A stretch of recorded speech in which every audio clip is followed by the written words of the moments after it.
Je voudrais qu'on analyse un peu le contexte dans lequel Assimi Goïta a effectué sa visite au Burkina Faso. Vous savez, ces dernières semaines, il circule là-bas à Ouagadougou de folles rumeurs de malaise au sein de la transition, des rumeurs amplifiées sur les médias occidentaux. Sogoyou Kegewe, est-ce que cette visite ne ressemble pas à un contre-feu allumé pour couvrir un peu ces rumeurs?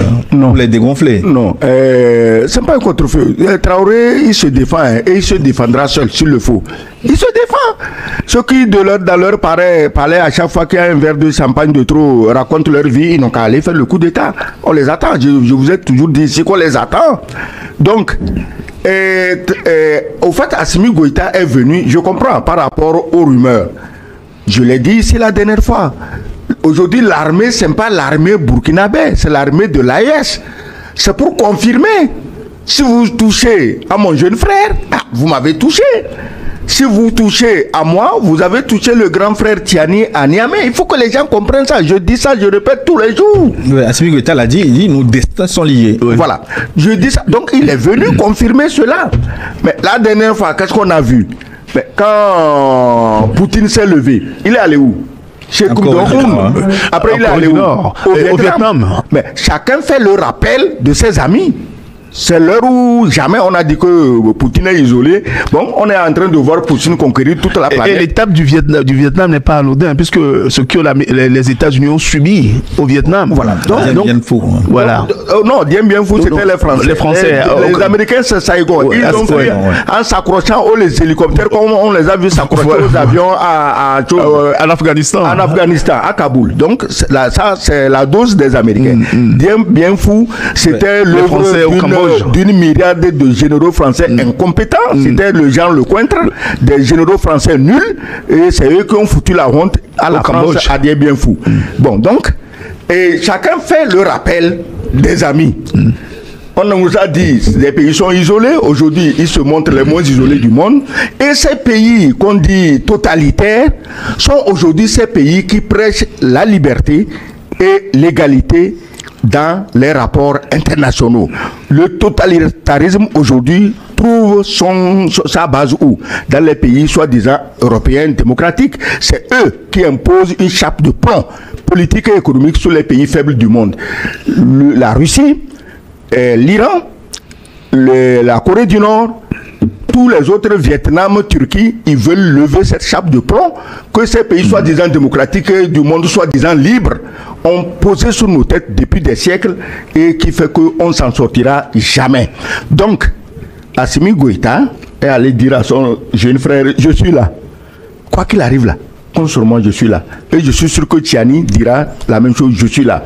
Maintenant, les attaquants, je le dis ici tous les jours, on les attend. La France, on vient d'apprendre que la France va créer une force pour l'Afrique. Ça ne changera rien. Ils ne pourront rien. Je dis seulement aux pays du Sahel, aucun missile ne viendra de Paris pour vous détruire. Aucun guerrier soldat ne viendra de Paris. Ils vont utiliser les vallées locaux. Préparez vos missiles. Chaque fois que des gens viennent des pays, les vallées locaux, vous les bombardez.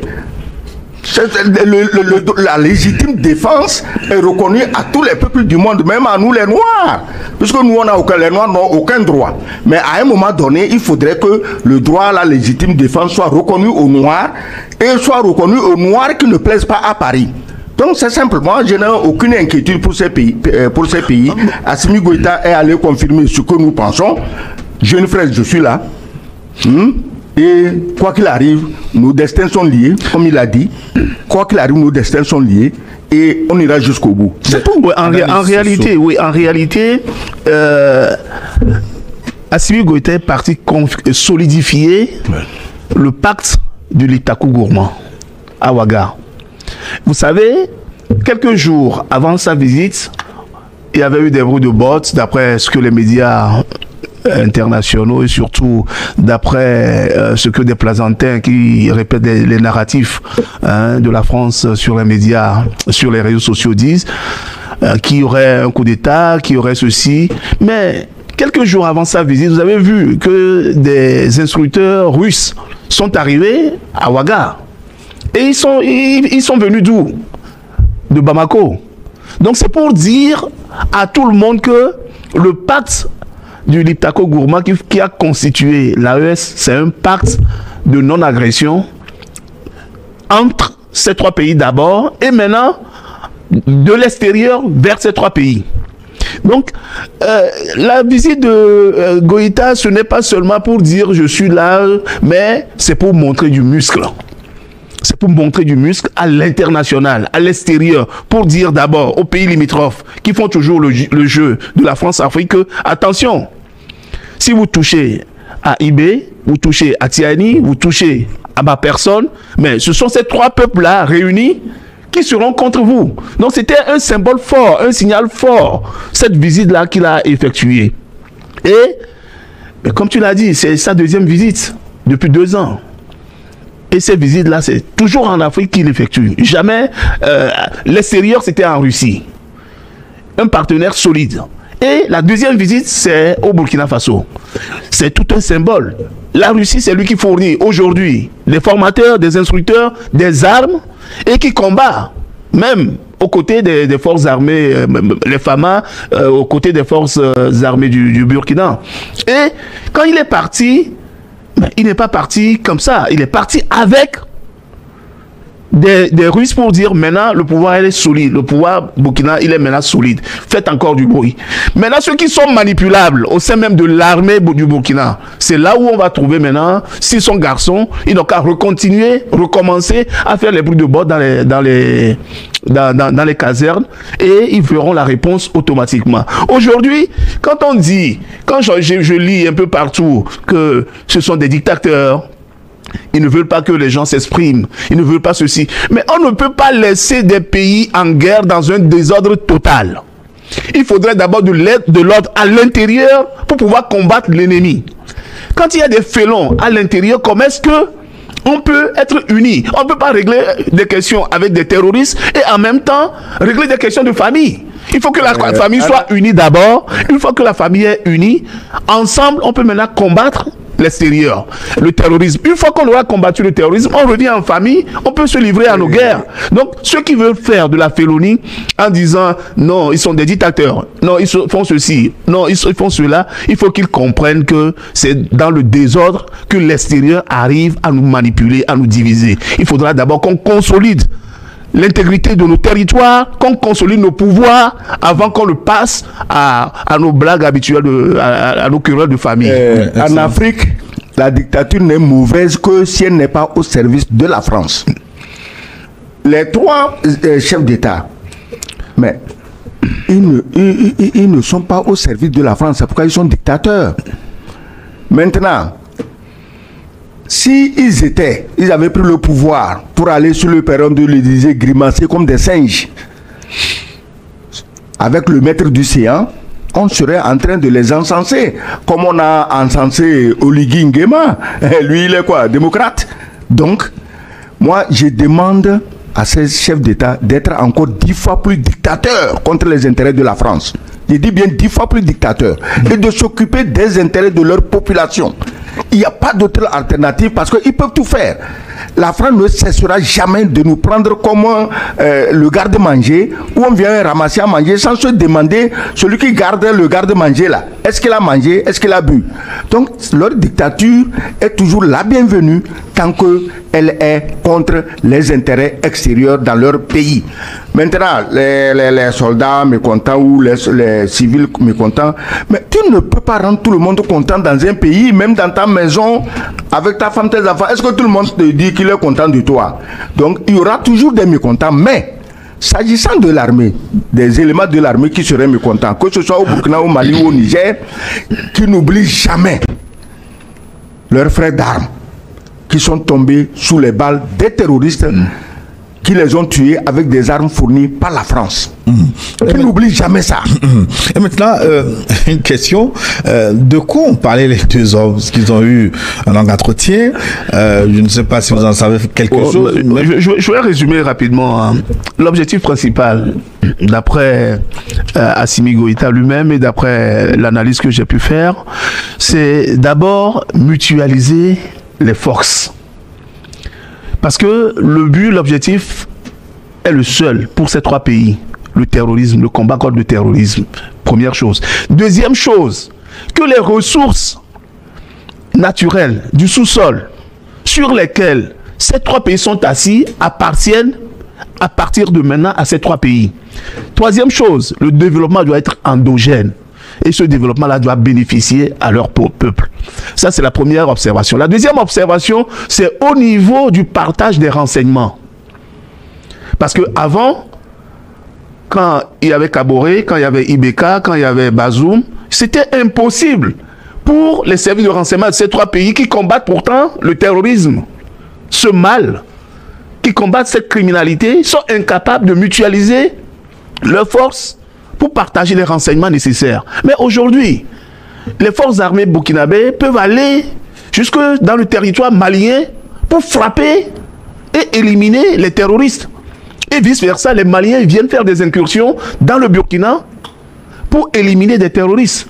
Dans la zone des trois frontières, le Niger vient jusqu'au Burkina pour mener des actions ciblées contre des terroristes. Il en est également des vecteurs aériens qui dépassent les frontières, ce qui n'était pas possible avant.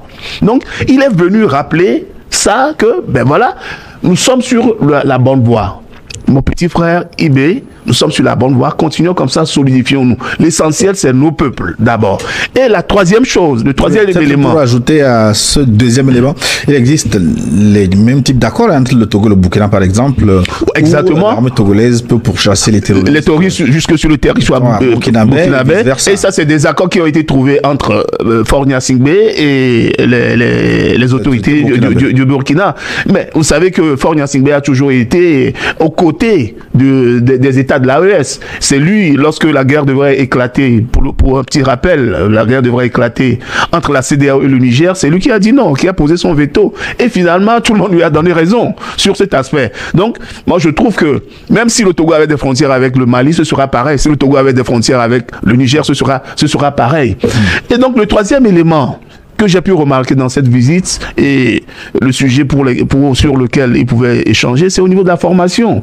Aujourd'hui, ils ont des instructeurs russes. Maintenant, l'armée, les FAMA, les forces armées maliennes sont beaucoup plus aguerries puisqu'ils ont eu beaucoup plus de formation, beaucoup plus de matériel que les militaires du Burkina. Donc, au lieu qu'ils aillent encore se faire former au niveau des instructeurs russes, ils pouvaient partir au Mali, se faire former, puisque c'est le même matériel militaire que la Russie vend aussi au Burkina, peuvent partir, se faire former au Mali et même à partir du Mali, aller au front avec les FAMA pour combattre le terrorisme. Donc, ces trois éléments étaient vraiment des éléments fondamentaux sur lesquels ils ont discuté. D'abord, le partage de renseignements. 2, la formation. 3, mener des opérations de manière conjointe. Et efficace également le développement économique, la maîtrise des ressources financières de leur pays et enfin que le Liptako gourmand soit une confédération plus tard. Ils vont arriver à cela. Selon Assimi Goïta, pour dévoiler un peu, peut-être une partie de ce qu'ils se sont dit, le terrorisme est sponsorisé par les faux partenaires, je cite Assimi Goïta, c'est très fort ce qu'il a dit, est en train de reculer. Est-ce que c'est vrai ce qu'il dit? J'ai dit tantôt, avant que tu me cites la déclaration d'Assimi Goïta, que les gens combattent les terroristes armés par la France. Et je sais qu'il y aura encore quelques abrutis qui vont dire que l'ambassadeur est en train de mentir. Au cas où quelqu'un dit que l'ambassadeur ment, je l'envoie aux Nations Unies lire le mémorandum du Mali que la France s'est battue bec et ongle pour camoufler. Donc, on n'a plus besoin d'aller chercher les preuves de l'implication de la France dans l'armement. Ceci dit, c'est pourquoi terroriste, ce narratif, il faut qu'on en finisse. C'est les mercenaires de la France qui ensanglantent l'Afrique. Il n'y a pas de terroristes. Ils viennent d'où les terroristes? On vivait dans nos pays, nos différents pays. Mais ils étaient où les terroristes? C'est les mercenaires de la France. C'est pourquoi chaque fois qu'on tue un terroriste, on monte au créneau, droits de l'homme, Amnesty International, Human Rights Watch, et regarde le triste, affligeant spectacle à Dakar, où on marche soi-disant pour dénoncer quoi? Ils ont dit chez Ibrahim Traoré. Mais toi, le président sénégalais qui autorise ces manifestations, ces minables, ces misérables manifestations. Mais quand on a tué plus de 63 Sénégalais, juste pour te sortir de prison, où était Amnesty International au Sénégal? Ils n'ont pas vu ça. Ibrahim Traoré a tué combien de civils à Ouagadougou pour s'asseoir au pouvoir? Toi, tu es venu sur le sang des innocents qui se sont sacrifiés volontairement pour toi. Tu n'as jamais demandé à Amnesty Sénégal d'organiser des marches de protestation. Tu viens et les seuls présidents qui ont pris le pouvoir sans avoir tué quelqu'un, c'est contre eux que brusquement il y a Amnesty International. Mais ce n'est pas Amnesty comme les gens le disent, c'est Amnésie Internationale, et ils sont amnésiques sur ce que vous, les dirigeants actuels du Sénégal, les cadavres sur lesquels vous avez marché pour arriver au palais. Le jour où Amnesty International va organiser des manifestations à Dakar pour dénoncer ceux qui ont tué plus de 63 jeunes manifestants, je commencerai à leur accorder du crédit. Mais nous savons que vous avez organisé ça pour influencer le sort d'un putschiste qu'on a. Mais attendez, moi si je suis à votre place, vous êtes déjà intelligent. Ibrahim Traoré arrête quelqu'un, un des vôtres, qui est chargé de faire un putsch. Mais allez discrètement négocier son sort. Écoutez, c'est un des nôtres. Mais ce que vous faites, c'est pour aigrir davantage, ce n'est pas Ibrahim Traoré, aigrir davantage le peuple burkinabé contre ces felons, contre ces traîtres qui portent des robes d'avocats et de vrais avocats du diable. Anani Sossou, les déclarations, les mots choisis par Assimi Goïta sont quand même très forts. Il a parlé des partenaires faux, de fake partenaires, il n'a donné aucun nom. Et puis du terrorisme alimenté. Est-ce que ces mots sont forts, Gilles? Mais ça vient de la bouche d'un chef d'État. Mais bien sûr, la question que je me pose, pourquoi les autres ne se saisissent pas de ces accusations pour les amplifier, pour qu'on creuse, que la vérité soit étalée sur la place? Ces mots ne sont pas forts. C'est la vérité. À un moment donné, il faut arrêter le faux langage. Il faut arrêter le langage diplomatique. Il faut appeler un chat un chat. Le langage diplomatique, c'est pas un langage de mensonge. Il faut arrêter ça. Il faut, pour embellir les choses, il faut appeler un chat un chat. Moi, je dis que lorsque Assimi Goïta parle de fake partenaires, mais on les connaît. Ces faits partenaires, c'est l'Union européenne, c'est la France. Puisque ce sont ces partenaires. Mais tout le monde les connaît, les faits partenaires, puisque ce sont eux qui, par exemple, refusent de leur vendre des armes. Ce sont eux, pendant 10 ans, qui sont restés au Mali. Mais le Mali était divisé. Ils n'ont pas pu, ces partenaires-là, ils n'ont pas pu aider les Maliens à combattre le terrorisme. Ce sont ces partenaires-là qui ont exploité, qui exploitaient les ressources de leur sol, notamment l'uranium nigérien, les ressources d'or du sous-sol malien, ce sont eux qui les exploitaient. Donc ce sont des fake partenaires. Les mots ne sont pas forts. Et je crois que, en insistant sur cela, Assimi Goïta veut faire une déclaration publique à ses partenaires que c'est terminé. On connaît toutes vos magouilles. Vous n'allez plus commencer, vous n'allez plus continuer à nous manipuler, à nous diviser de la sorte. Ces mots qu'il a utilisés, c'est en faveur aussi de la Russie, puisqu'ils ont dit qu'aujourd'hui, nous pouvons choisir nos partenaires comme nous voulons, mais nous n'allons pas, comme l'a dit Abdoulaye Diop à Bruxelles, nous n'allons plus nous laisser vous dicter nos lois et que nous n'allons plus recevoir les ordres de Bruxelles. Ouais, ce que Goïta et Assimi se sont dit, on va voir la suite. Oui. Parce que là, nous allons marquer une pause. D'accord. La visite du président Assimi Goïta au Burkina Faso pour rencontrer le président Ibrahima Traoré a été un moment significatif dans le contexte de coopération régionale. Malgré les tentatives de déstabilisation médiatique par certains médias occidentaux, cette rencontre démontre une volonté ferme de renforcer la solidarité et la stabilité en Afrique de l'Ouest. Nos experts ont décrypté les enjeux de cette visite, soulignant l'importance de la résilience face aux pressions extérieures. Nous vous invitons à partager vos réactions et commentaires sous cette vidéo.